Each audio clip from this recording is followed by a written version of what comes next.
Quando você entende esse processo de inversão de polaridade, as coisas vão ficando muito óbvias, né? Como que você faz para não inverter a polaridade, quais são as rotinas e atitudes e virtudes que você tem que ter para não inverter a polaridade. Você começa a ver que esses padrões que vão se rascunhando, depois vão se solidificando, eles ficam muito saudáveis, tá? Isso se aproxima de maneira muito translúcida com a masculinidade clássica e a feminilidade clássica. Que as pessoas acham que é uma convenção social. Não é uma convenção social. É algo, um tipo de atitude de comportamento social que ao longo das eras, com muitos testes, muita gente não seguia esses comportamentos de masculinidade clássica e feminilidade clássica. Era uma das opções dentre todas as milhares de que todos os seres humanos ao longo das eras escolheram. Essa foi a vencedora. Dentre todas as hipóteses, a feminilidade clássica e masculinidade clássica que nós chamamos hoje é a que venceu o teste do tempo. Todos os outros tipos de masculinidade e feminilidade morreram, não deixaram herdeiros. Então, quando a gente compreende isso, e isso é um princípio que eu acho bastante poderoso, que é a ancestralidade. Não tem como a gente compreender o momento presente sem a gente compreender a somatória de decisões sociais e individuais que chegou no momento presente. Isso é ancestralidade. Então, existe sim um padrão prévio de masculinidade, que é um padrão arquetípico de sucesso, e existe sim um padrão prévio de feminilidade de sucesso, que é um arquétipo feminino de sucesso. O Jung deu nomes para isso. Ele falou que existe um arquétipo da Eva, existe um arquétipo de Helena, existe um arquétipo de Maria e existe um arquétipo de Sofia. São estágios anímicos cada vez mais profundos, onde o homem domina a sua ânima. O primeiro estágio é Eva. É o homem impulsivo, reativo, sexualizado, que só pensa em sexo, obsessivo por sexo. Helena é aquele homem que já não é só mais sexo, mas é a diversão, são jogos, são os momentos de prazer, de descontração, pra sair um pouco daquele negócio da guerra da vida masculina. Maria é aquele homem que já despertou pro impulso de eu vou deixar herdeiros, eu vou ter filhos. De transcender. Quem é a mulher sagrada que vai estar do meu lado, porque essas outras aqui foram passatempos. Essas mulheres, elas não têm o valor equivalente a mim. Quem é a mulher que vai estar do meu lado como minha parceira? Maria. Sofia é o nível mais alto, que é o que eu chamo do homem do patriarca. É o homem que consegue aprender com as mulheres da sua vida. Entendi. Ele consegue olhar para as mulheres na vida dele, ele consegue ver uma sabedoria que ele é de difícil acesso. Não é que é impossível, mas é que é de difícil acesso. Então isso é uma coisa que eu... Interessante, né? Porque a energia feminina que predomina. No homem? É. Sim. Interessantíssimo. Para você ser um homem forte, você tem que vencer a feminilidade. Você tem que incorporar a feminilidade. Exatamente. Chegar a Sofia.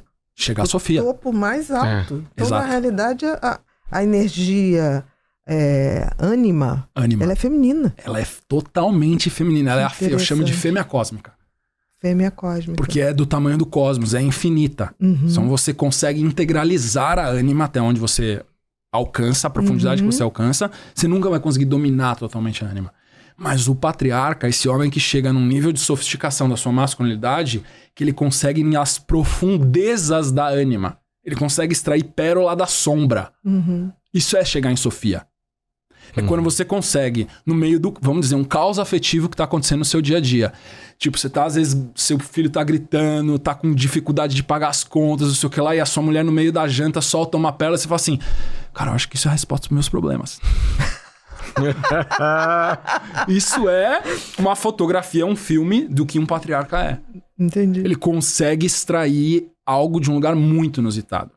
Porque ele consegue olhar as mulheres na vida dele com admiração verdadeira e ver elas como seres diferentes dele.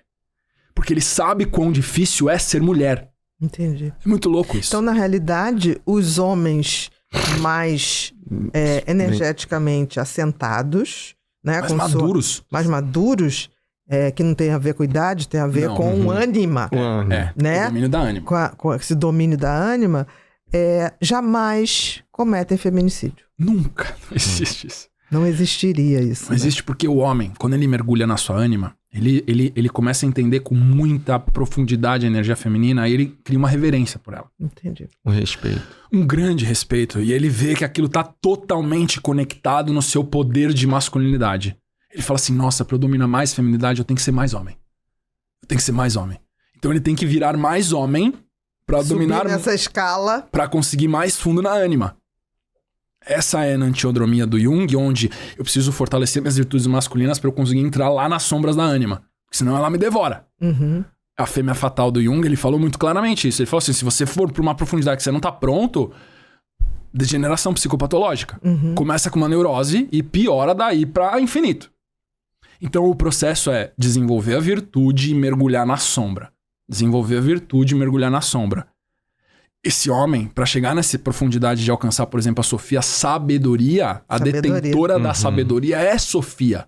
O homem só se torna sábio quando ele alcança a Sofia.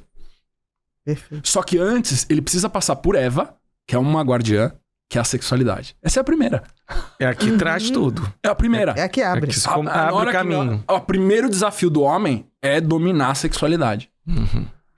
A maioria das mulheres não sabe qual é o nível de desafio disso. É uma obsessão. Os homens nascem com uma obsessão. É tipo um fantasma que todo menino de 13 anos, ele sabe disso. É uma obsessão. E ele tem que exorcizar essa obsessão e muitos não sabem, porque não tem modelos masculinos fortes em casa, ou são incentivados a manter isso. Se entorpecer com Eva. É o que eu vejo que eles estão presos.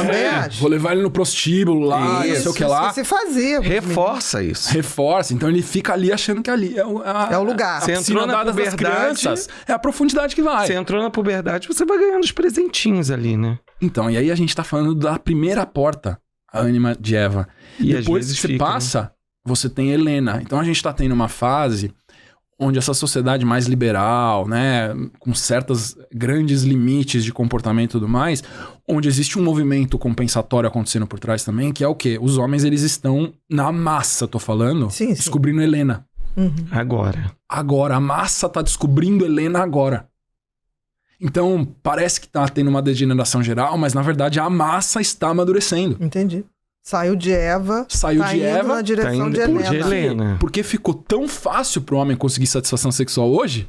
Pornografia, aplicativo de relacionamento, tudo. A contexto da sociedade é, vocês não têm mais desafio para ter sexo, igual tinha 100 anos atrás. Sim. Isso significa que Eva não é um problema mais, ela tirou o poder de Eva. Não, e estão fazendo menos sexo. Muito menos. Cada vez mais. Só eu vou te dar sexo infinito, então não quero. Não quero, exatamente. Já não tem mais nada pra aprender. Aí a gente vê o homem se perdendo nos desafios de Helena. Que é essa feminilização excessiva, dramatização, romantização das situações. Que esse se perder em devaneios de sonhos impossíveis. Esses meninos de 40 anos... que nunca evoluem na vida, não saem de casa.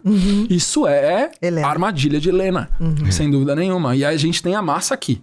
Hoje a massa do mundo... já saiu de Eva. Já saiu de Eva. Já demos um passo. Dos primórdios. Evoluindo, chegando ali em Maria. Alguns estão chegando. São aqueles que entendem o que é o sacrifício matrimonial. O que é o sacrifício de construção de uma família... Seja essa família uma família biológica, seja uma família herdada ou seja uma família adotada. Porque não interessa, é a família. A família é aquilo que você adota no seu coração para cuidar incondicionalmente. Sim. Então, tem gente que fala assim, Lucas, mas você fala tanto do poder da família, não sei o que, mas eu não posso ter filho. Quem você pode adotar? Que organização você pode adotar? Que seres humanos vulneráveis você pode adotar? Adote alguém que precisa de você e dos seus talentos. Que conte com você. Que conte com você. E que precisa de você. Você cria vínculos responsáveis, né? Perfeito. Então a gente tem... A Maria seria esse desafio. A nossa sociedade está longe disso ainda. Tá bem longe. Tá bem longe. Mas a gente tem um processo... Quando a gente entende a psicologia do inconsciente... que existe do inconsciente coletivo, que existe um processo de amadurecimento da massa acontecendo. É que a gente desvia muito. O pêndulo vai muito para um lado radical, depois vai muito para o outro lado radical, mas a mediana, ela tá dando um próximo passo de coisas que não aconteciam antes no passado, né? E isso acontece exatamente igual com as mulheres.